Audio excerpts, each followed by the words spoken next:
Heat shimmered off the asphalt in liquid waves, distorting the air above the parking lot like a fever dream made visible. The temperature had climbed past 95 degrees by noon, and the concrete jungle of Atlanta was baking under an unforgiving August sun that turned every metal surface into a branding iron. Lieutenant Sarah Collins wiped the sweat from her forehead as she stepped out of her unmarked Dodge Charger, her boots hitting the pavement with a sound that seemed to echo in the oppressive stillness. Beside her, K-9 Max leaped from the vehicle with practiced grace, his dark coat gleaming in the harsh sunlight. The Belgian Malinois immediately lifted his snout to the air, nostrils flaring as he processed the symphony of scents that swirled through the delivery bay behind Ponce City Market. His ears rotated like satellite dishes, tracking sounds invisible to human perception. The market's rear service area was a maze of loading docks, industrial dumpsters, and delivery trucks that created pockets of shadow against the relentless glare. 3 maintenance workers stood clustered near a chain-link fence, their high-visibility vests soaked with sweat, faces pale despite the heat. Whatever they had encountered had shaken them badly enough to override the basic discomfort of standing in direct sunlight. Sarah approached with Max at her heel, her badge catching the light as it hung from the lanyard around her neck. The oldest of the workers, a heavy-set man with a graying beard, stepped forward to meet her. The smell hit her at 15 feet, sweet, cloying, unmistakable. It was the kind of odor that burrowed into your sinuses and refused to leave, the kind that would haunt your dreams for weeks afterward. Max's reaction was immediate and telling. His body went rigid, tail dropping, and he emitted a low, continuous growl that resonated from deep in his chest. Sarah had worked with Max for 5 years. She had seen him track suspects through miles of wilderness, locate narcotics hidden in impossibly creative locations, and alert to explosives with calm precision. But this sound, this primal warning that seemed to bypass his training entirely, was something she had heard only a handful of times. It was the sound he made when death was close. The dumpster in question sat apart from the others, positioned against a brick wall where the afternoon sun could cook its contents without mercy. It was industrial green, 8 feet long, the kind used for construction debris rather than regular refuse. Yellow caution tape had already been strung around it in a rough perimeter by the first responding officers, who now stood at a respectful distance, their faces betraying the same unease as the maintenance workers.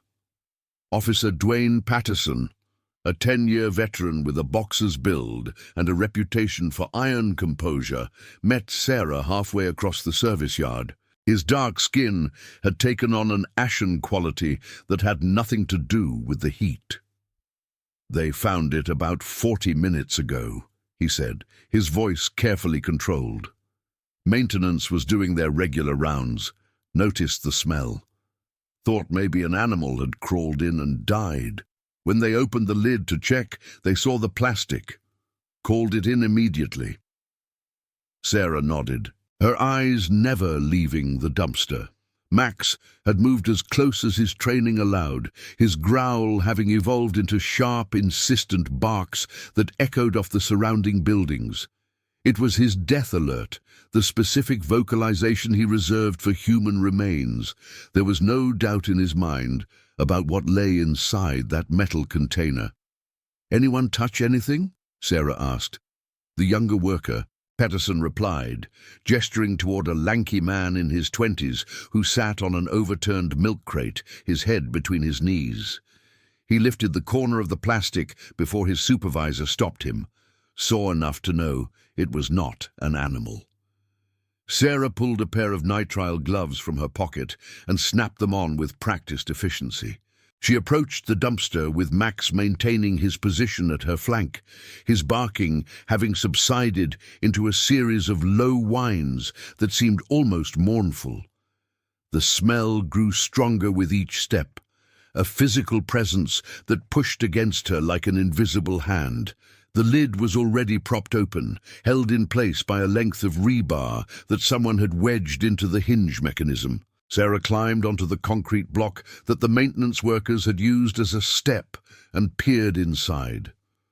The body was wrapped in heavy-gauge industrial plastic, the kind sold at hardware stores for construction projects.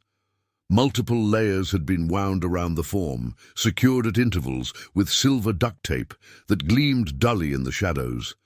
But the heat had done its work. The plastic had begun to degrade, splitting at stress points to reveal glimpses of what lay beneath: a hand, swollen and discolored, a section of fabric that might have once been a dress shirt, and at one end, where the plastic had pulled away entirely, a face frozen in an expression that would stay with Sarah for a long time. She recognized him immediately, not personally, but from the society pages, the business journals, the real estate magazines that documented Atlanta's constant transformation. Vincent Harlow, 53 years old, founder and CEO of Harlow Premier Properties, one of the most successful luxury real estate firms in the Southeast. A man whose face had graced the covers of Atlanta Magazine and the Atlanta Business Chronicle, whose developments had reshaped entire neighborhoods, whose name was synonymous with wealth, influence, and the kind of success that opened every door in the city. And now he was wrapped in plastic, stuffed in a dumpster behind a food market, left to cook in the Georgia sun like so much garbage. Sarah stepped down from the concrete block, her mind already racing through the implications. This was not a random killing. This was not a robbery gone wrong or a crime of passion. Someone had gone to considerable trouble to transport Vincent Harlow's body to this location, to dispose of it in a manner that was simultaneously hidden and exposed. They wanted him found, but they wanted him found like this: degraded, diminished, reduced from a titan of industry to refuse. She pulled her phone from her pocket and made the call that would transform this service bay into a circus. Homicide would arrive within minutes. Crime scene technicians would follow. The medical examiner's van would pull up with its quiet efficiency, and the forensic ballet would begin in earnest. But for now, in these precious moments before the machinery of investigation kicked into high gear, Sarah had the scene to herself. Max had stopped whining. He sat at perfect attention beside the dumpster, his amber eyes fixed on Sarah with an intensity that seemed almost human. He knew his job was done. He had found what needed finding. Now it was her turn. She circled the dumpster slowly, looking for anything the first responders might have missed. The ground around the container was littered with the usual detritus of a commercial service area: cigarette butts, food wrappers, a crushed soda can, the dried remnants of spilled liquids that had baked into dark stains on the concrete. But near the back corner, partially hidden by the dumpster's shadow, something caught her eye.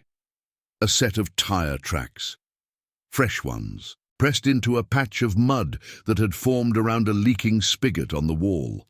The tread pattern was distinctive, wide and aggressive, the kind found on high-end SUVs or trucks, and they led directly to where the dumpster sat, then curved away toward the service exit that connected to the street. Sarah marked the location mentally, already composing the instructions she would give to the crime scene team. But her attention was pulled away by a sound from inside the dumpster, a subtle shifting, the crinkle of plastic settling under its own weight, and beneath that sound, something else, a faint electronic chirp that repeated at regular intervals. She climbed back onto the concrete block, forcing herself to look past the body to the space around it. The dumpster was not empty, save for Vincent Harlow. Beneath the plastic-wrapped corpse, partially obscured by a layer of cardboard and construction debris, sat a black duffel bag. The chirping was coming from inside. Sarah's training screamed at her to step back, to clear the area, to call the bomb squad and let them handle whatever was producing that sound.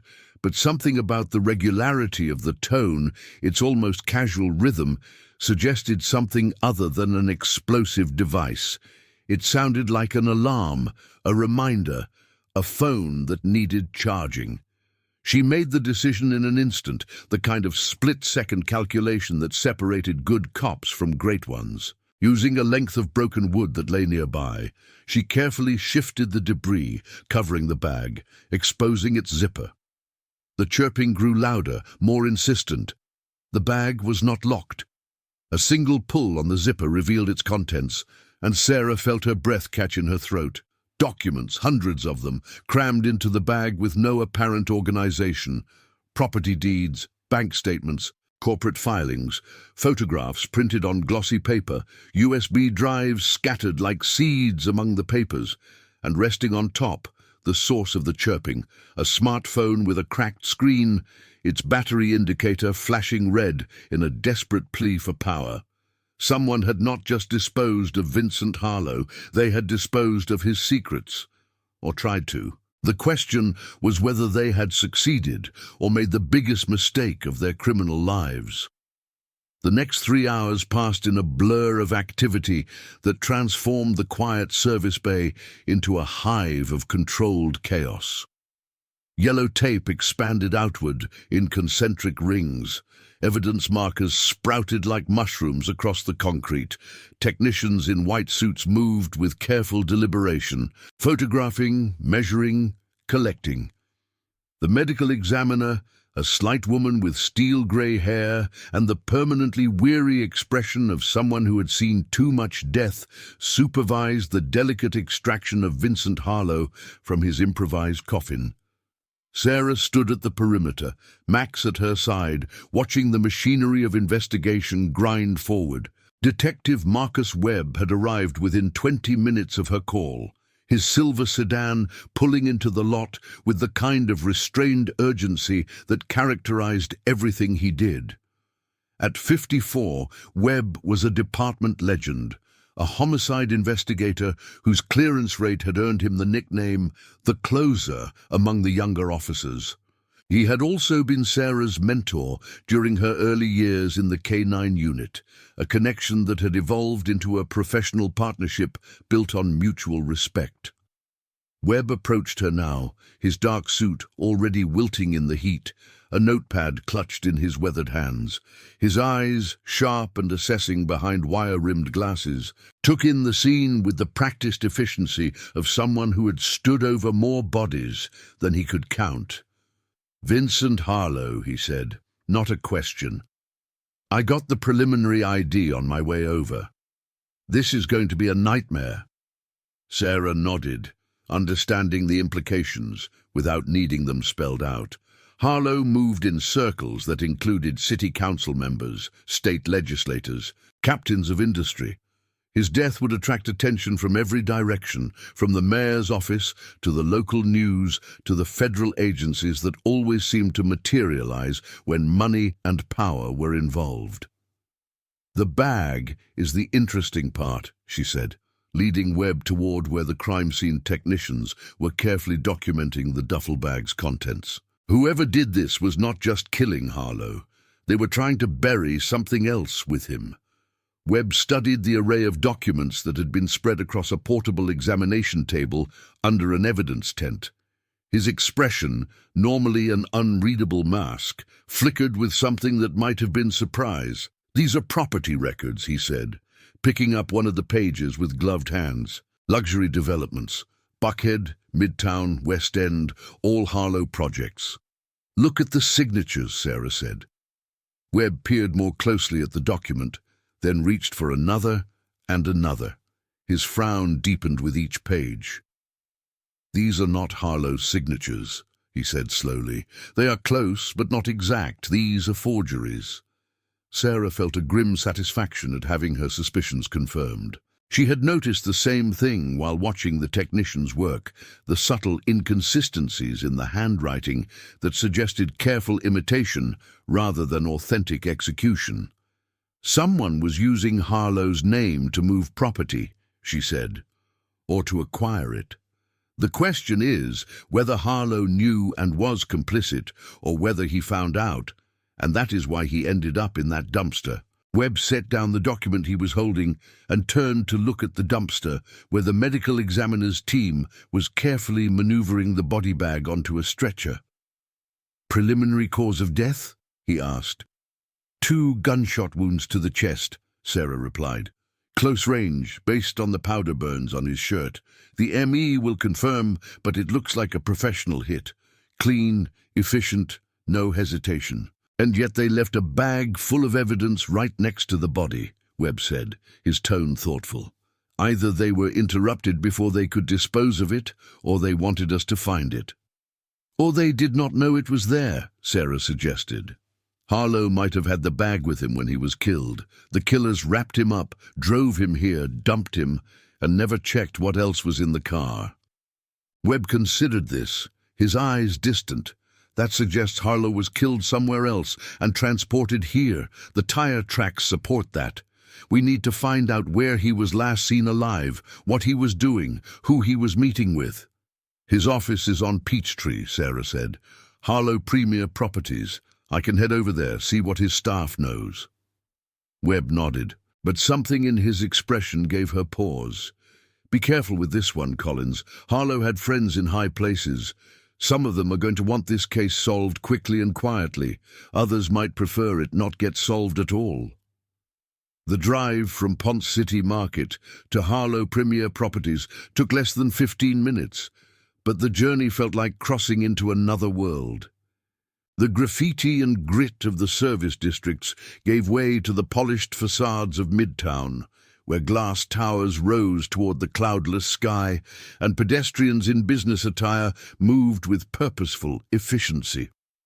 The heat was just as oppressive here, but somehow it seemed cleaner, filtered through air conditioning units and landscaped green spaces that created pockets of artificial comfort. The Harlow Premier Properties office occupied the top floor of a 20-story building on Peachtree Street, its entrance marked by a discreet brass plaque that suggested exclusivity rather than advertising it. Sarah left Max in the car with the windows cracked and the engine running to keep the air conditioning flowing. The Belgian Malinois would be fine for a short time, and his presence inside would only complicate what was likely to be a delicate conversation. The elevator deposited her in a reception area that screamed money with every carefully chosen detail.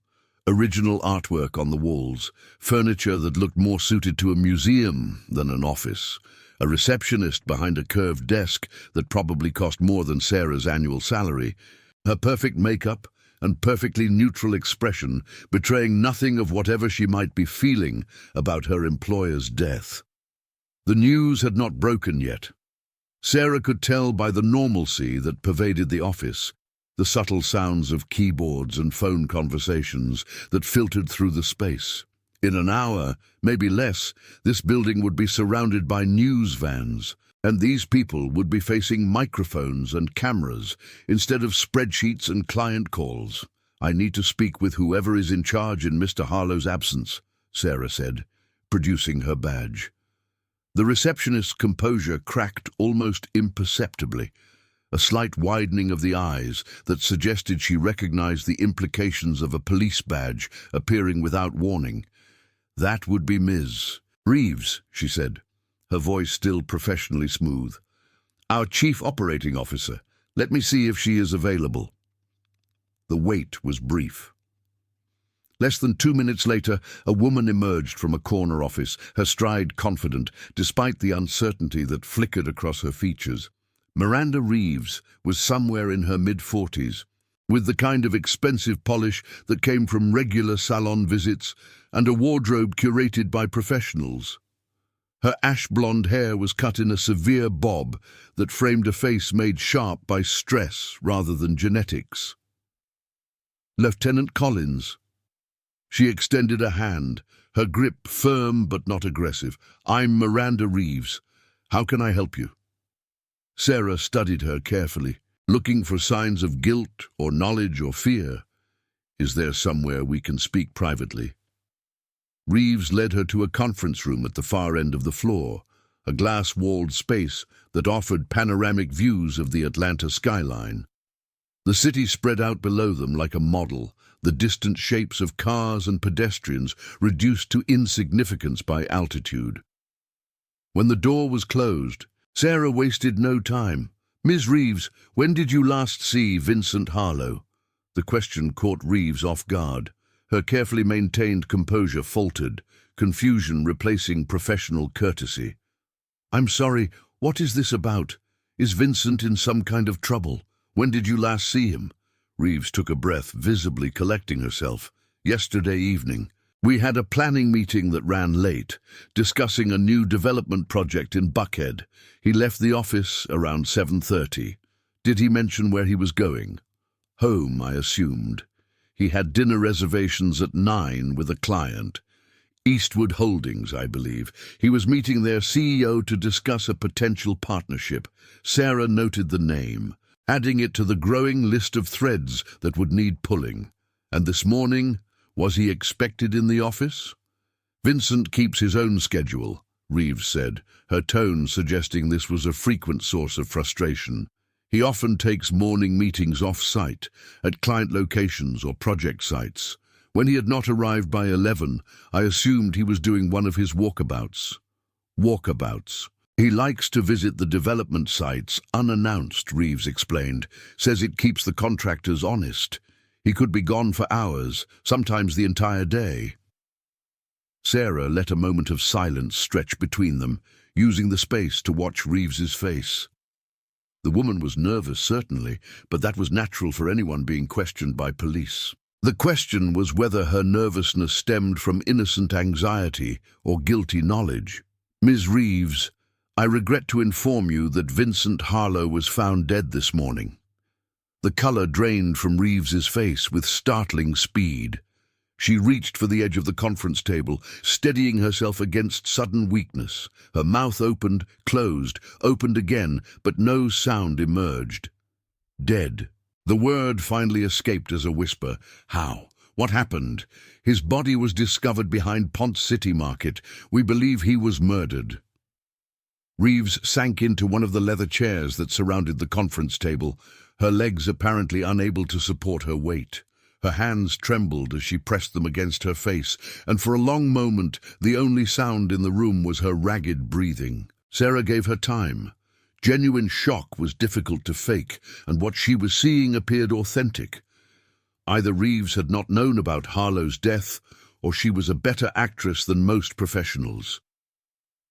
"I need to ask you some questions," Sarah said when Reeves had composed herself somewhat, "about Mr. Harlow's business dealings, about anyone who might have wanted to harm him." Reeves laughed, a bitter sound that held no humor. Vincent was a real estate developer in one of the fastest-growing cities in America. There was always someone who wanted to harm him. Competitors he had outbid, clients he had dissatisfied, contractors he had fired, politicians who did not get their expected donations. The list goes on. Anyone specific? Anyone recent? Reeves hesitated, and Sarah caught the flicker of something in her eyes. A calculation, a decision being made. There was. An incident last month. A man came to the office demanding to see Vincent. He was agitated, making accusations about property fraud, forged documents. Security had to escort him out. What was his name? Dennis Calhoun. He claimed Vincent had stolen his family's land through some kind of legal manipulation. Something about falsified deeds and corporate shells. Vincent dismissed it as the ramblings of a disturbed individual, but I could tell it bothered him. Sarah wrote the name in her notebook, underlining it twice. And these accusations, was there any truth to them? Reeves's expression hardened. "Lieutenant, I have worked for Vincent Harlow for 12 years. I have never seen any evidence of impropriety in his business dealings. He was aggressive, yes, competitive, certainly, but he was not a criminal." The conviction in her voice was strong, but Sarah had learned long ago that employees often saw only what they were shown. The bag of documents in that dumpster told a different story, one of forged signatures and hidden transactions that suggested Vincent Harlow's empire might have been built on foundations far less solid than they appeared. "I will need access to Mr. Harlow's office," she said. "His computer, his files, his calendar, everything." I will have to contact our legal counsel, Reeves replied, her professionalism reasserting itself. But I want to cooperate fully with the investigation. Vincent deserves justice. She paused, and when she spoke again, her voice had softened with what sounded like genuine grief. He was not always easy to work with. He could be demanding, sometimes unreasonable. But he built something remarkable here. He changed the face of this city. He deserved better than being thrown away like garbage. Sarah thought of the dumpster, of the heat-bloated body wrapped in plastic, of the flies already beginning to gather by the time she had arrived. Vincent Harlow had indeed deserved better, but somewhere in his past there was a reason someone had decided otherwise. Her job was to find that reason and the person who had acted on it. The afternoon bled into evening as Sarah worked her way through the list of leads that had emerged from the morning's discovery. Dennis Calhoun was not difficult to find. His name appeared in multiple police reports, all filed over the past 3 months, all involving confrontations with Vincent Harlow or representatives of Harlow Premier Properties. The pattern painted a picture of a man growing increasingly desperate, increasingly volatile, increasingly dangerous. Calhoun lived in a modest apartment complex in East Atlanta, a fading structure that spoke of better days long past. Sarah arrived with Max as the sun was beginning its descent toward the horizon, painting the sky in shades of orange and pink that seemed incongruous with the grim nature of her visit. The door to apartment 4B was answered by a man who looked like he had not slept in weeks. Dennis Calhoun was in his late 60s, with the weathered face and calloused hands of someone who had spent decades working outdoors. His eyes, red-rimmed and wary, moved from Sarah's badge to Max and back again. "I knew you would come eventually," he said, his voice heavy with resignation. "Which one of them finally pressed charges? Harlow or one of his lawyers?" "Mr. Calhoun, I am Lieutenant Collins with the Atlanta Police Department. I need to ask you some questions about Vincent Harlow." Calhoun's expression shifted, curiosity replacing wariness. "Ask away. I have nothing to hide, unlike some people." Sarah studied him carefully, noting the slight tremor in his hands, the hollowness of his cheeks, the way his clothes hung loosely on a frame that had clearly lost weight recently. Whatever Dennis Calhoun was going through, it was consuming him from the inside. "Where were you last night, between 7 p.m. and midnight?" The question surprised him. His eyebrows rose, and a flicker of something that might have been hope crossed his features. Why? Did something happen to Harlow? "Please just answer the question." Calhoun's jaw tightened, and for a moment Sarah thought he might refuse. But then his shoulders slumped, and the defiance drained out of him. "I was at Mount Zion Baptist Church. Wednesday evening prayer service. Like I am every Wednesday. Pastor Reynolds can vouch for me, along with about 40 other people. We did not get out until almost 10, and then I came straight home." Sarah noted the alibi, adding it to the growing puzzle. If Calhoun was telling the truth, and she would certainly verify it, then he was not directly responsible for Harlow's death. But that did not mean he was not connected to it. "Mr. Calhoun, I understand you have made several complaints about Vincent Harlow, about property fraud and forged documents." The change in Calhoun was immediate and startling. His posture straightened, energy flooding back into his tired frame, and his eyes blazed with a righteous anger that had clearly been building for a long time. "Complaints?" he spat. "I have done more than complain. I have filed lawsuits, talked to reporters, sent letters to every agency that might listen. And you know what happens? Nothing. Harlow's lawyers make it all disappear. His friends in City Hall bury the evidence. His money buys silence everywhere it needs buying." "What evidence?" Calhoun disappeared into his apartment, leaving Sarah and Max standing in the doorway. When he returned, he carried a cardboard box stuffed with papers, which he thrust toward her with trembling hands. "Everything you need is in there. Deeds showing property transfers that never happened, signatures that were forged by someone who knew what they were doing, corporate filings for shell companies that exist only on paper. My family owned that land for 4 generations, Lieutenant. 4 generations. And Vincent Harlow stole it with nothing but paperwork and lawyers. Sarah accepted the box, feeling its weight in her arms. The contents looked remarkably similar to what had been found in the duffel bag, a connection that sent a chill down her spine, despite the evening warmth. "Mr. Calhoun, how did you obtain these documents?" His expression flickered. A moment of uncertainty before the anger reasserted itself. "That does not matter. What matters is what they prove. It matters to me." Calhoun was silent for a long moment, his internal struggle visible on his face. Finally he spoke, his voice lower than before. "I have a friend, had a friend, someone who worked at Harlow's company. They started to suspect something was wrong. Started looking into things they should not have been looking into. They copied files, made records of transactions that did not add up. When they realized how deep it went, they brought everything to me. This friend. What happened to them?" Calhoun's face crumpled, grief breaking through the anger. "She disappeared. 3 weeks ago, just vanished.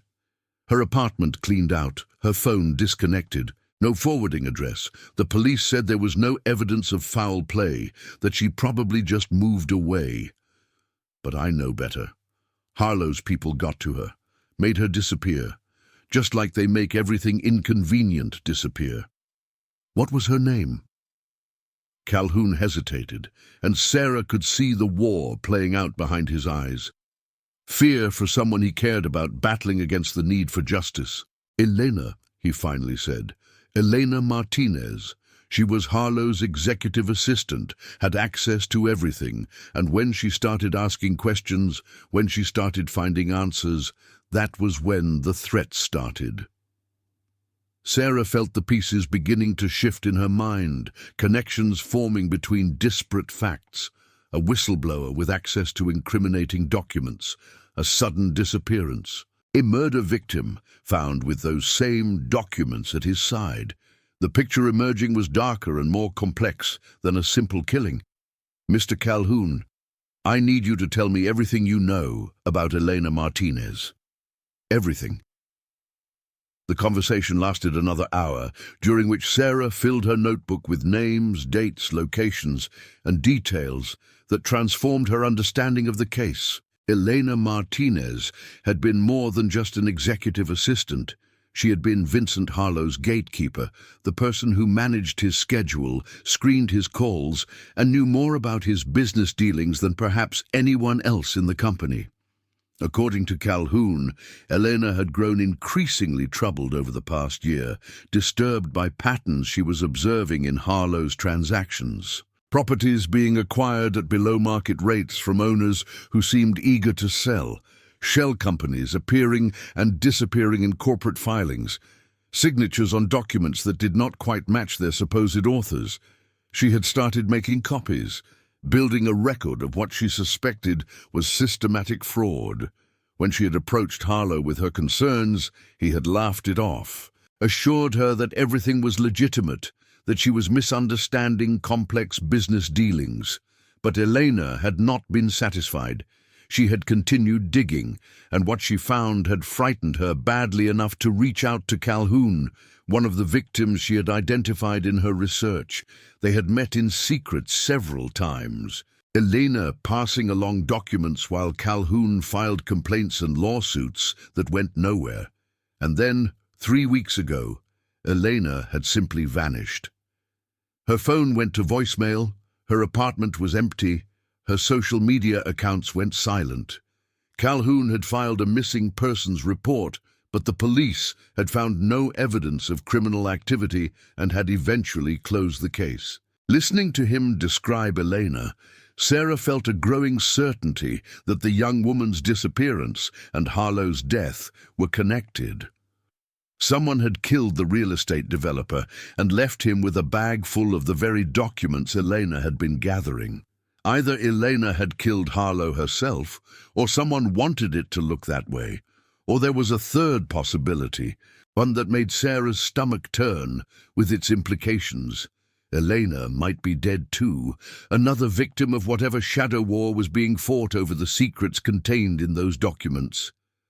By the time Sarah left Calhoun's apartment, the sun had fully set, and the streetlights had flickered to life, casting pools of yellow light across the cracked sidewalks of East Atlanta. Max walked beside her with alert precision, his ears constantly moving as he processed the nighttime sounds of the city. Even off duty, he was never fully at rest. Sarah sat in her car for a long moment before starting the engine, her mind working through the implications of what she had learned. The case that had started with a body in a dumpster was revealing itself to be something far larger, a web of fraud and corruption that might extend further than anyone realized. Vincent Harlow had been a prominent figure, connected to the highest levels of Atlanta's power structure. If his business had been built on forged documents and stolen property, the consequences of that revelation would ripple through the city like seismic waves. And somewhere in that web, Elena Martinez was either hiding or buried. Sarah's phone buzzed, pulling her from her thoughts. It was a text from Detective Webb, terse and urgent. "Lab results on the documents. Call me." She dialed immediately, and Webb answered on the first ring. "The fingerprints on those papers in the duffel bag," he said without preamble. "We got multiple matches. Harlow's prints are all over them." "Which we expected. But there is another set that appears on almost every document. Elena Martinez? Got it in one. She is in the system from a previous arrest, a DUI about 5 years ago. Her prints are everywhere, Collins. On the deeds, the bank statements, the photographs. If she is not the one who compiled that collection, she handled every piece of it." Sarah processed this information, feeling the case shift beneath her feet. Elena was either a victim or a perpetrator, possibly both. "There is more," Webb continued, "the phone from the bag. Tech managed to get into it before the battery died completely. It is Elena's phone, registered in her name. The last text message she sent was at 11:47 p.m. last night, to a number we traced to a burner phone. The message said, quote, 'He knows. Getting out tonight. Meet at the usual place.'" Sarah felt her pulse quicken. So Elena is alive, or was, as of last night. That is what we are thinking. The question is where she went after sending that message, and who she was meeting. The burner phone is a dead end, no activity since that text came through. What about the other contents of the phone? Call history, GPS data. Webb's sigh came through clearly over the line. Wiped. Everything beyond the last 24 hours has been deleted, professionally, according to our tech people. Someone knew what they were doing. Sarah thanked Webb and ended the call, her mind already racing ahead to the next steps. Elena Martinez was the key to this case. She was certain of it. Finding her, alive or dead, would unlock the truth behind Vincent Harlow's murder. But finding someone who did not want to be found in a city of nearly 500,000 people, with unknown enemies possibly hunting them as well, was going to require resources and luck in equal measure. Sarah looked down at Max, who had sensed her tension and was watching her with those intelligent amber eyes. "What do you say, boy?" she asked softly. "Feel like doing some tracking?" Max's tail wagged once, a controlled acknowledgement that said he was ready for whatever came next. Sarah started the car and pulled away from the curb, her headlights cutting through the darkness. Somewhere out there, Elena Martinez was running from shadows, and Sarah intended to find her before those shadows caught up. The night deepened as Sarah worked her contacts, calling in favors and pressing for information from sources that ranged from federal agents to street-level informants. Elena Martinez had not simply disappeared. People did not vanish completely, not in the modern age of digital footprints and surveillance cameras. Somewhere she had left a trail. The break came shortly after midnight, from an unexpected source. a patrol officer named Rodriguez, who had worked with Sarah on several cases and who kept his ear close to the ground in the Latino communities of Atlanta, called with a tip. "There is a woman matching your description staying at a motel on Buford Highway," he said. "The Starlight Inn, real dive. My cousin works the desk there, recognized her from the photo I circulated. Said she checked in 3 days ago, paying cash, using a name that obviously was not real. Has not left her room much, keeps the curtains closed, jumps at every sound." Sarah thanked him and was in her car within minutes. Max secured in the back seat and already picking up on her urgency. The Starlight Inn was 20 minutes away, a decaying relic from the days when Buford Highway was a thriving commercial corridor rather than the neglected strip it had become. She approached without lights or siren, pulling into the parking lot of a closed auto parts store across the street from the motel.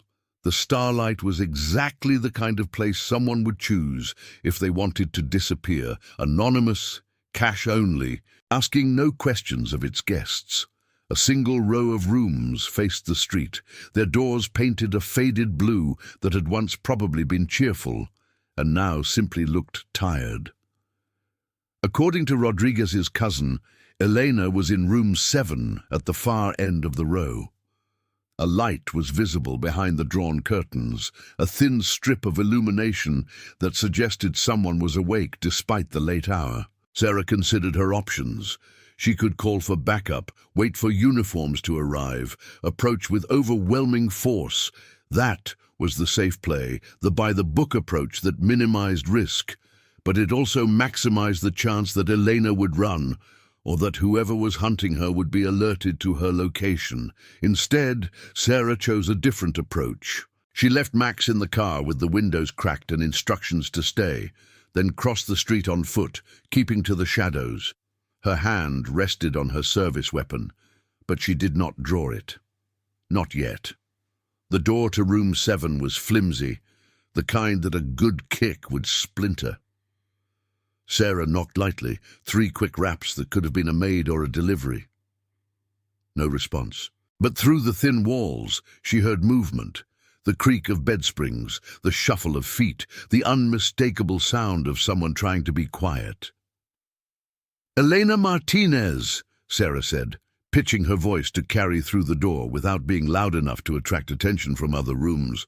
"My name is Lieutenant Sarah Collins, Atlanta Police Department. I am not here to arrest you. I'm here because Vincent Harlow is dead, and I think you know why." Silence. Then, slowly, the sound of locks being disengaged, one after another.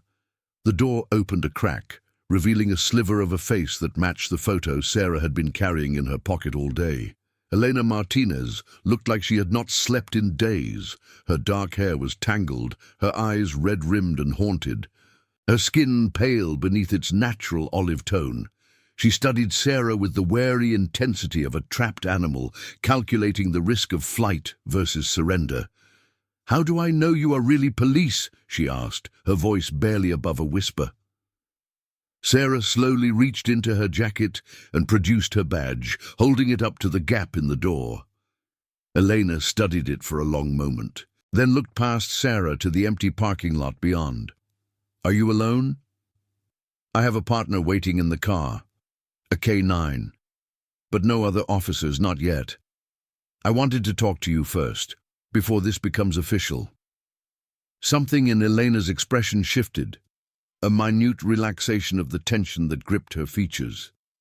She opened the door wider and stepped back, allowing Sarah to enter.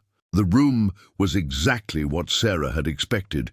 Dingy carpet, furniture that had seen better decades, a television mounted on the wall that probably showed nothing but static on half its channels. But Elena had made it her own in small ways.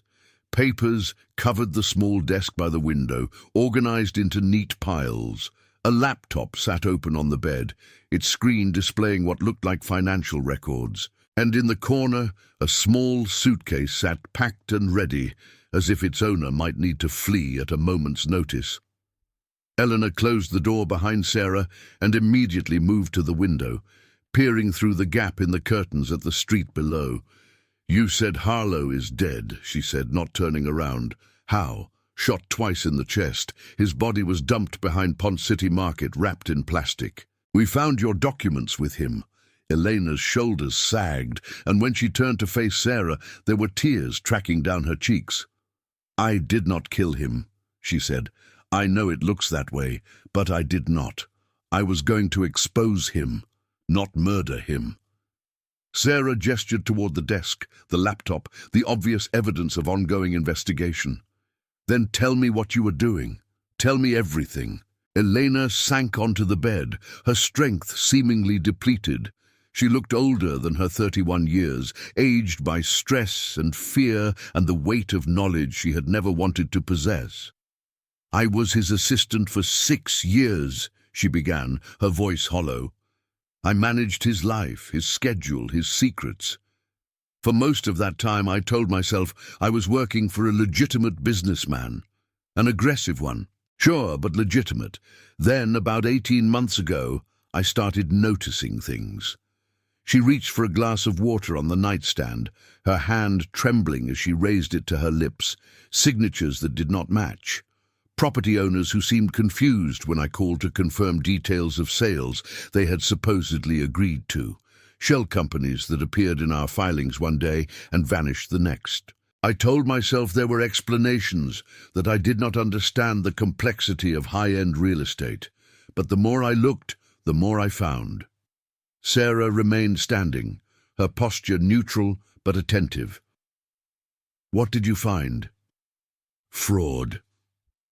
Elena's voice hardened with conviction. Systematic, coordinated fraud.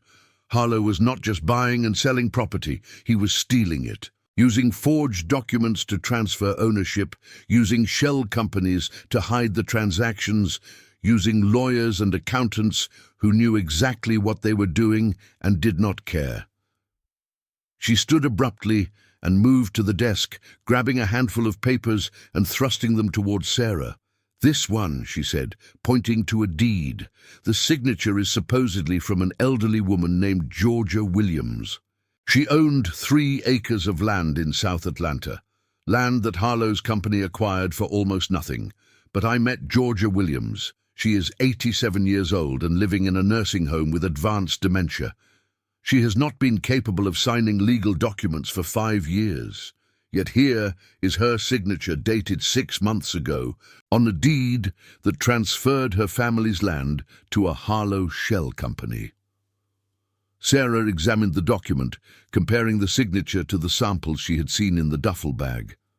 The handwriting was similar to others that forensics had flagged as suspicious.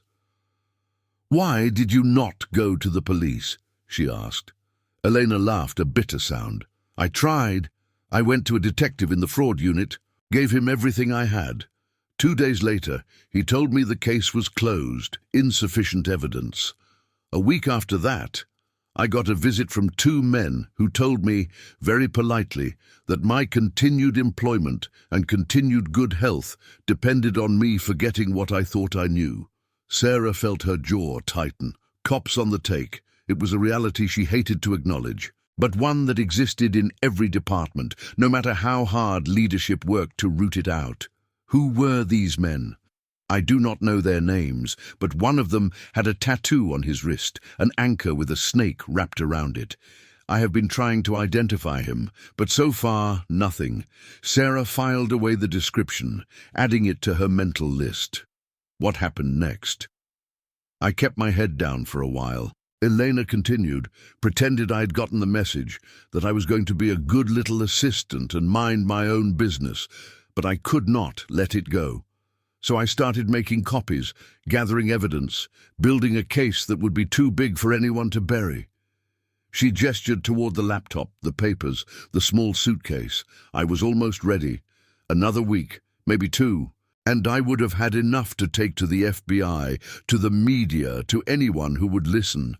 But then Dennis Calhoun started making noise, filing lawsuits, talking to reporters, and suddenly Harlow got nervous. He started looking at me differently, asking questions about what files I had been accessing. I knew my time was running out. So you ran. Elena nodded. 3 weeks ago. Cleaned out my apartment, ditched my phone, came here. I've been working non-stop ever since, trying to finish what I started before they find me. And last night? Elena's expression darkened. I got word that Harlow was asking around about me, offering money for information about where I was hiding. I knew it was only a matter of time before someone talked, so I sent a message to my contact. Told them I was getting out, asked them to meet me so I could hand over my evidence. Who is your contact? Elena hesitated, fear flickering in her eyes. A reporter. From the journal Constitution. They have been working on a story about corruption in Atlanta real estate for months. I have been feeding them information, helping them connect the dots. And did you meet them? I waited for 2 hours. They never showed up. And then this morning I heard about Harlow. Elena's voice cracked. I knew they would blame me. Everything points to me. My fingerprints are on those documents. My phone was found with the body. I had motive and opportunity. Someone is setting me up, Lieutenant, and I do not know who to trust anymore. Sarah studied Elena carefully, running through the possibilities in her mind. The woman's story was compelling, and it matched the evidence in ways that were difficult to fake. But there were still too many unanswered questions, too many threads that did not quite connect. This reporter, she said, I need their name. Elena shook her head. I cannot. If I give you their name, and you are not who you say you are, they are dead, and their story dies with them. I am trying to help you, Sarah said, allowing a note of frustration to enter her voice. But I cannot do that if you do not trust me. Elena met her gaze, and for a long moment neither woman spoke.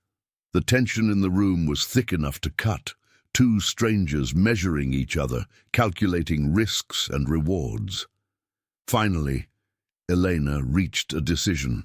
She moved to the laptop and typed something, then turned the screen towards Sarah.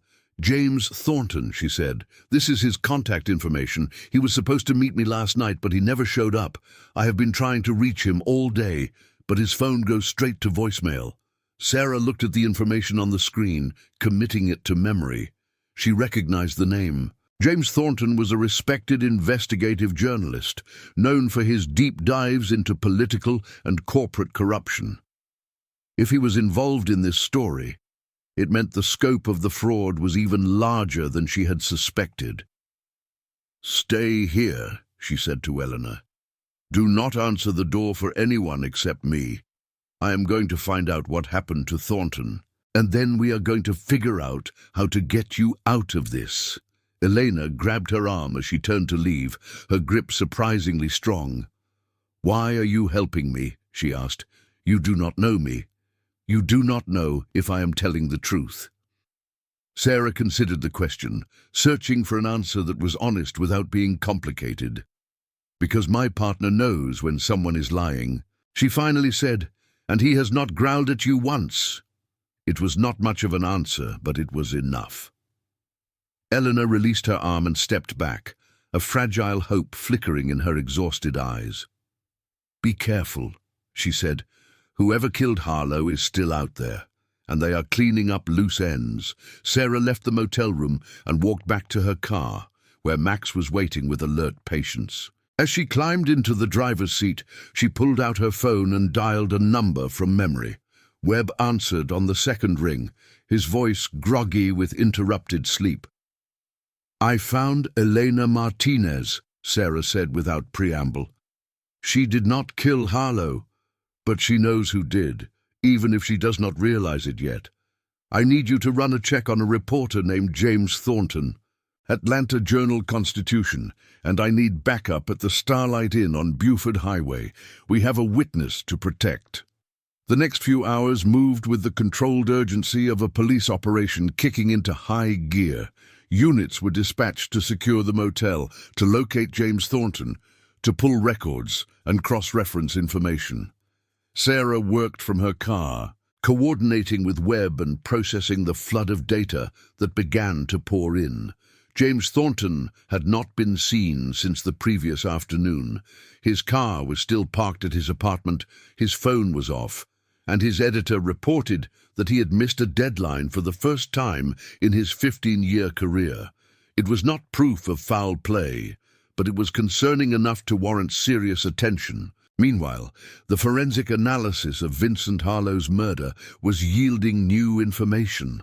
The bullets that killed him had come from a 9mm handgun, a common caliber that offered little in the way of identification. But trace evidence on his clothing told a more interesting story.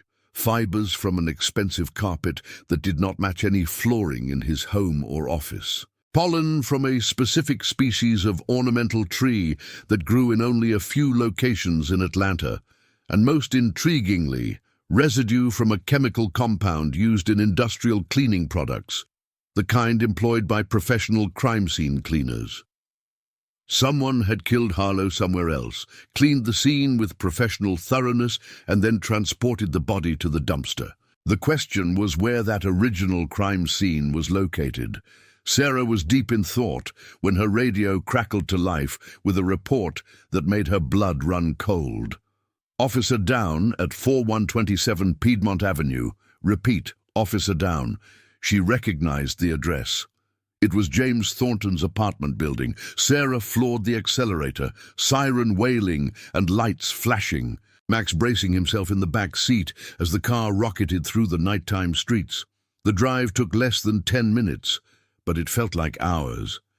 The scene that greeted her was chaos. Multiple patrol cars surrounded the building, their lights painting the brick facade in alternating red and blue. An ambulance sat with its rear doors open, paramedics working frantically on someone inside. Yellow tape was already going up, creating a perimeter that officers struggled to maintain against a growing crowd of spectators. Sarah badged her way through the cordon and approached the officer in charge, a sergeant she recognized from joint operations in the past. "What happened?" she demanded. The sergeant's face was grim. Patrol unit responded to a welfare check. "Requested by the department based on your alert. Found the apartment door open, signs of a struggle inside. When they entered, someone opened fire from a back bedroom. Officer Daniels took 2 rounds to the vest. 1 grazed his neck. He is going to make it, but it was close." Sarah looked toward the ambulance, where the wounded officer was being stabilized for transport. A near miss. If the shooter had been a slightly better aim, they would be dealing with a funeral instead of a hospital visit. The shooter, gone. "We think he went out a window onto the fire escape, escaped through an alley. K-9 units are tracking, but the trail is already getting cold." Sarah's mind raced. What about Thornton? The sergeant hesitated, and Sarah felt her stomach drop. "Second bedroom," he finally said. "We found him, but it was too late. Shot once in the head, execution style. Body was cold. He has been dead at least 8 hours, maybe more.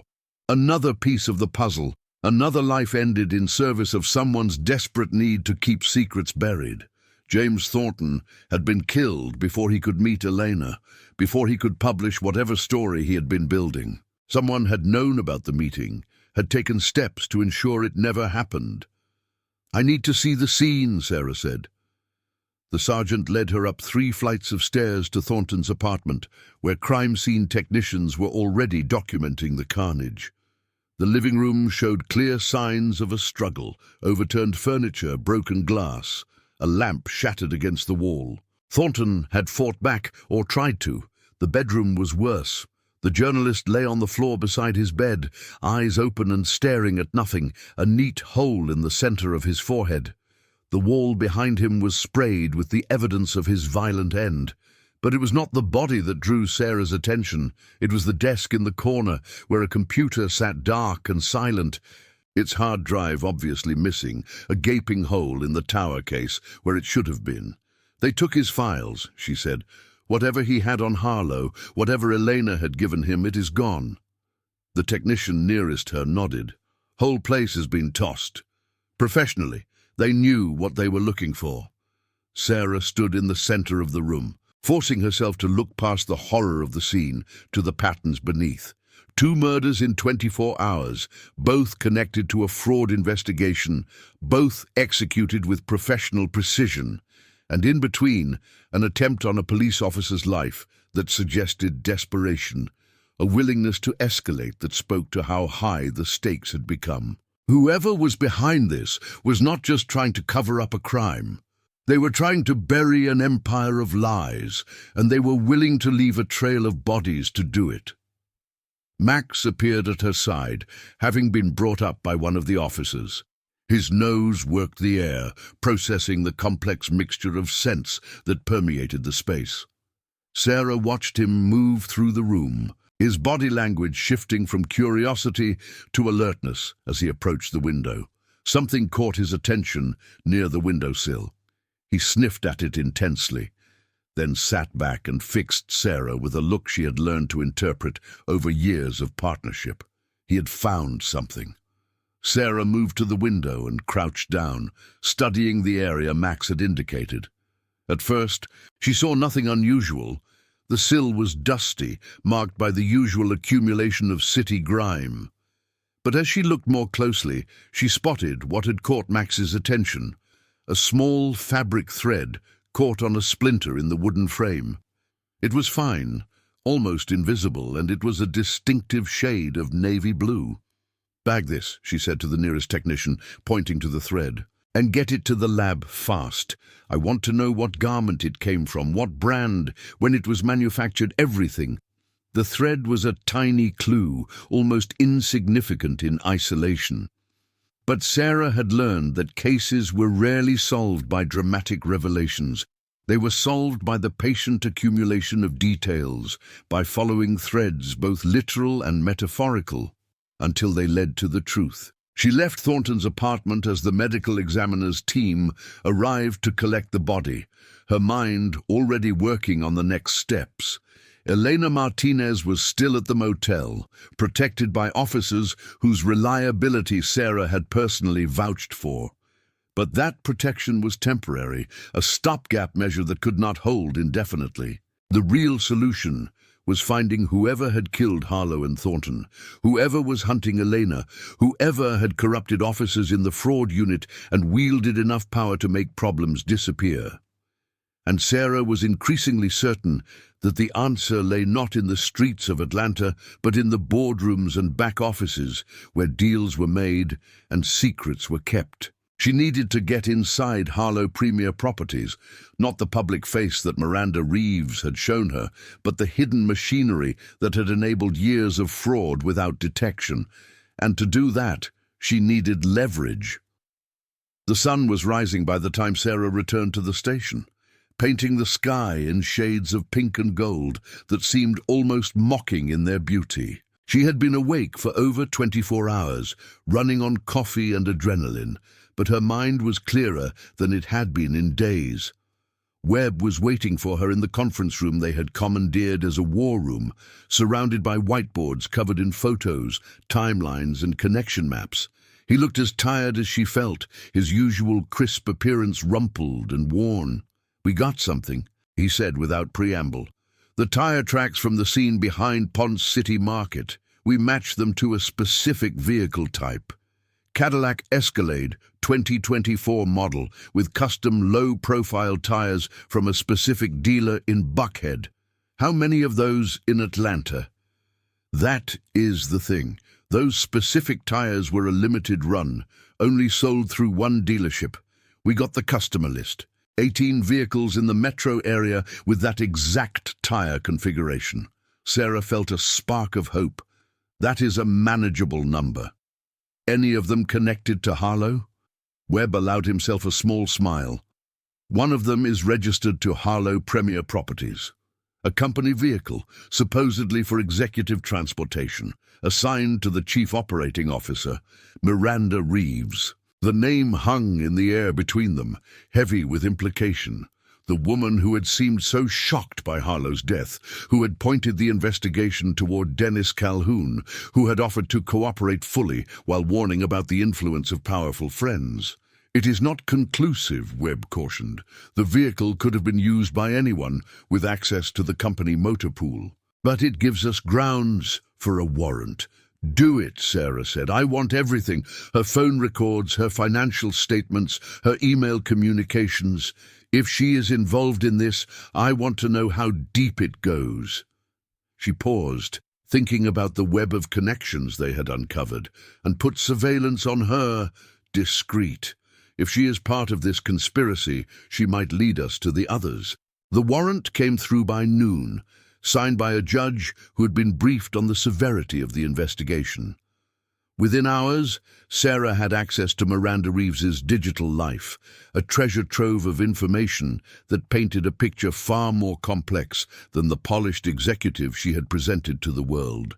The emails were damning, communications with shell company representatives, discussions of property transfers that matched the forged documents in Elena's collection, and most critically, a thread of messages with someone using only a numerical identifier that discussed resolving the Martinez situation with chilling clinical precision. The most recent message in that thread had been sent the evening before Harlow's body was discovered. It read simply, "It is done. Package delivered. Clean the remaining files." Sarah stared at the screen, feeling the pieces click into place. Miranda Reeves had not been grieving her employer. She had been celebrating the elimination of an obstacle. Harlow had not been the mastermind of the fraud. He had been its figurehead, its fall guy. Reeves was the one pulling the strings, and when Harlow became a liability, when he learned too much or threatened to talk, she had arranged his disposal, but she was not working alone. The numerical identifier suggested a partner, someone who handled the physical aspects of their operations, while Reeves managed the corporate machinery. Someone who drove a company Escalade, who killed with professional precision, who had tried to kill a police officer just hours ago. Sarah reached for her phone and dialed the surveillance team watching Reeves. Status report. Subject left her residence about an hour ago. Drove to a warehouse facility in the industrial district. She is still inside. The industrial district. Miles of warehouses, factories and storage facilities, many of them abandoned or operating with minimal staff. A perfect place for meetings that needed to stay private. "Hold your position," Sarah ordered. "I'm on my way." She grabbed her jacket and headed for the door, pausing only to retrieve Max from his kennel. Whatever she was about to walk into, she wanted her partner at her side. The warehouse was a hulking structure of corrugated metal and faded brick, part of a complex that had once served Atlanta's manufacturing sector and now mostly sat empty, monuments to economic shifts that had left their workers behind.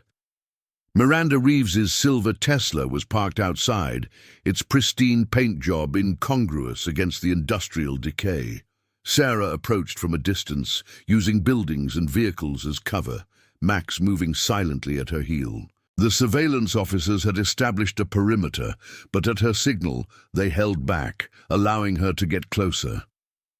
The main door of the warehouse was slightly ajar, and through the gap, Sarah could hear voices.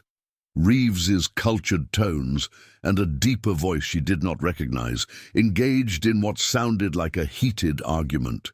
She edged closer, straining to make out the words. "You were supposed to make it clean," Reeves was saying, her voice tight with barely contained anger. "Instead, we have a murdered journalist, a wounded cop, and every investigative agency in the state looking at us." "The situation evolved," the other voice replied. "They were closing in. I did what was necessary. What was necessary? You left a trail of bodies leading straight to our door. Harlow was supposed to look like a robbery gone wrong. Instead, he is wrapped in plastic with half our files sitting next to him." There was a sound of movement, footsteps on concrete, and when the other voice spoke again, it had moved closer to the door. "Do not forget who made this operation possible, Miranda. I have been cleaning up your messes for 3 years. The forgers, the intimidation, the judge who needed convincing. That was all me. You wanted to play at being a criminal mastermind, but you did not have the stomach for what that actually requires. Sarah had heard enough. She signaled to the surveillance team, a series of hand gestures that communicated her intent. Then she moved. The door burst open under her shoulder, and she entered the warehouse in a combat crouch, weapon drawn, Max a blur of motion at her side. The tableau that greeted her would stay with her for a long time. Miranda Reeves stood near a stack of wooden crates, her designer suit out of place against the industrial backdrop. Across from her, a man she did not recognize held a pistol that was leveled at Reeves's chest. He was tall, muscular, with the bearing of someone who had spent time in military or paramilitary service. And on his wrist, clearly visible in the dim light, was a tattoo of an anchor with a snake wrapped around it. "Atlanta Police!" Sarah shouted. "Drop your weapon!" The man's reaction was instant and trained. He spun toward her, his pistol coming up, but he had not counted on Max. The Belgian Malinois launched himself with the explosive power of a coiled spring, 70 pounds of teeth and muscle aimed at the gun arm. The impact sent the man staggering, his shot going wild as Max's jaws clamped down on his wrist. A scream of pain echoed through the warehouse, and the gun clattered to the concrete floor. Sarah kicked it away and moved in, her own weapon never wavering. "Down on the ground, now!" Max released his grip at her command, backing off but remaining alert, his eyes fixed on the man who was now cradling his wounded arm and cursing. Sarah secured him with zip ties, her movements efficient and practiced, then turned her attention to Miranda Reeves. The executive had not moved during the confrontation. She stood frozen, her face a mask of calculation as she assessed her options. Sarah could almost see the wheels turning, the search for an angle, an advantage, an escape. "Miranda Reeves, you are under arrest for conspiracy to commit murder, fraud, and corruption of public officials. You have the right to remain an attorney. If you cannot afford an attorney, one will be appointed for you. Anything you say can and will be used against you in a court of law." Reeves's carefully maintained composure finally cracked. "You have no idea what you are doing," she spat. "The people I work with, the resources they have at their disposal, you cannot touch them." Sarah stepped closer, close enough to see the fear beneath the bravado in the other woman's eyes. "Watch me." The aftermath unfolded over the following weeks in a cascade of revelations that shook Atlanta to its core. The man with the anchor tattoo was identified as Frank Devereaux, a former military contractor turned fixer whose services had been employed by a network of corrupt business interests for nearly a decade. His arrest broke open not just the Harlow case, but a dozen others. Crimes that had been buried under money and influence, now exposed to the unforgiving light of investigation. Miranda Reeves, facing the prospect of multiple life sentences, chose to cooperate. Her testimony revealed a web of corruption that extended from street-level thugs to City Hall, from local developers to national financial institutions. Names that had graced the society pages were now gracing arrest warrants. Deals that had been celebrated as triumphs of urban development were revealed as elaborate theft. Elena Martinez emerged from hiding to tell her story, first to investigators and then to the press. Her courage in gathering evidence at tremendous personal risk made her a symbol of the case, a reminder that sometimes the most powerful weapon against corruption was a single person willing to stand up and say enough. Dennis Calhoun got his family's land back. The fraudulent transfers were voided, the shell companies dissolved, the stolen property returned to its rightful owners. It was a small victory in the larger scheme of things, a few acres of Atlanta real estate. But it represented something larger, the possibility of justice in a system that too often favored the powerful over the powerless. Sarah stood at her window on the evening the final arrests were made, watching the city lights flicker to life as darkness fell. Max lay at her feet, his presence a comfort that required no words. It had been the case of her career. a labyrinth of lies and violence that had tested everything she had. There had been moments when she doubted, when the weight of what she was facing seemed too heavy to bear. But she had not faced it alone. She had Max and Webb and the countless officers who had worked beside her to pull back the curtain on Atlanta's hidden machinery of corruption. The city spread out before her, beautiful and broken, a place of dreams and nightmares, of hope and despair. Tomorrow there would be new cases, new challenges, new shadows to illuminate. That was the nature of the work, the endless cycle of crime and consequence that defined a police officer's life. But tonight she allowed herself a moment of something that felt almost like peace. They had won this one. Against the odds, against the power of money and influence and fear, they had won. Max stirred at her feet, lifting his head to look at her with those intelligent amber eyes. She reached down to scratch behind his ears, feeling the warmth of his fur against her palm. "Good boy," she said softly. "Good boy." Outside, the city hummed with life, oblivious to the drama that had unfolded in its shadows. Cars moved through streets that had been the scene of violence just days ago, their occupants focused on their own lives, their own stories, their own struggles. That was how it should be, Sarah thought. Her job was to stand in the gap between the darkness and the light, to face the things that ordinary people should never have to face, to ensure that the city could keep moving, keep living, keep hoping.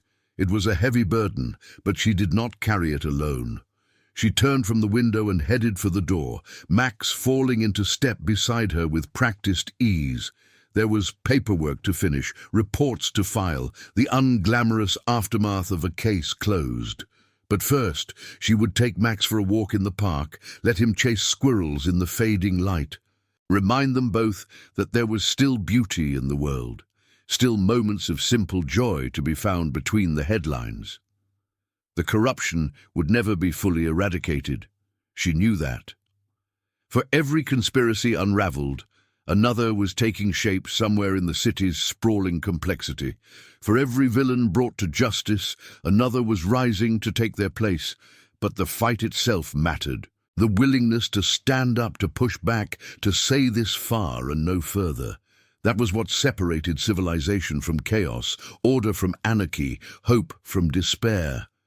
Sarah Collins had dedicated her life to that fight. And with Max at her side, she would continue to fight it, one case at a time, one day at a time, for as long as she had breath in her body and strength in her limbs. The elevator doors opened onto the precinct's underground parking garage, and Sarah and Max stepped out into the cool, concrete space. Their footsteps echoed in the emptiness, a rhythmic counterpoint to the distant hum of the city above. Tomorrow would bring new challenges, new crimes, new criminals, new tests of everything she believed in. But that was tomorrow. Tonight, there was a park, and a dog who had earned some playtime, and a sunset painting the Atlanta skyline in shades of fire and gold. That would be enough. The sun had fully set by the time Sarah and Max returned to the precinct, their brief respite in the park having done wonders for both of their spirits. The case was closed, the paperwork was waiting, and the world had kept turning while they chased shadows through the Atlanta night. But as Sarah settled behind her desk to begin the tedious process of documenting everything that had happened, her phone buzzed with an incoming call. She glanced at the screen and felt her eyebrows rise. It was the FBI's Atlanta field office. "Lieutenant Collins," a crisp voice said when she answered.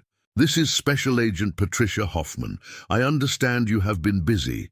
Something like that. "We need to talk about Miranda Reeves and her network. What you uncovered is connected to something we have been investigating for 3 years. National scope, shell companies, money laundering, corruption. You just ripped the lid off their Atlanta operation." Sarah leaned back in her chair, her mind already racing ahead to the implications. 3 years, a national scope. How much bigger was this than what she had already uncovered? "I am listening," she said. "Not over the phone. We need to meet. Tomorrow," At your convenience. There are people in Washington who want to thank you, and others who want to know everything you know. Sarah glanced at Max, who had settled into his bed in the corner of her office and was watching her with patient attention. Tomorrow works, but I need you to understand something, Agent Hoffman. Whatever this turns into, whatever bigger picture I just stumbled into, my priority remains Atlanta, my city, my jurisdiction. There was a pause on the other end of the line. Understood, Lieutenant? We are not looking to take over. We are looking to partner. What you did with this case, the way you worked it, that is exactly the kind of approach we need more of. Then we will talk tomorrow. Sarah ended the call and sat in silence for a moment, processing. The case that had started with a body in a dumpster was not over after all. It was just the beginning of something larger, a thread that might lead anywhere, to anyone.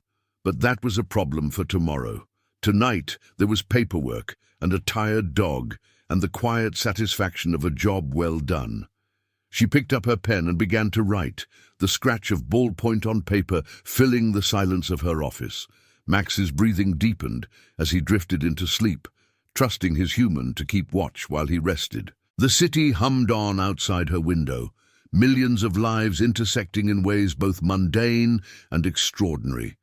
Somewhere out there, someone was plotting their next crime, their next scheme, their next exploitation of the systems that were supposed to protect the innocent. And somewhere in here, a lieutenant and her K-9 partner were preparing to stop them. That was the job. That was the life. That was the choice Sarah made every day when she put on her badge and stepped into the gap between order and chaos. She would not have it any other way. The pages filled with her careful handwriting, documenting the details of a case that would reshape Atlanta's power structure for years to come. Names, dates, locations, connections, all the pieces of the puzzle laid out in official language that stripped away the drama and left only the facts.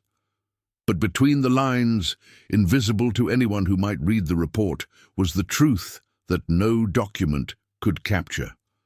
The instinct that had led her to trust Eleanor Martinez, the split-second decision to enter Thornton's apartment, the moment of doubt before the warehouse door, the sight of Max launching himself at an armed killer without hesitation.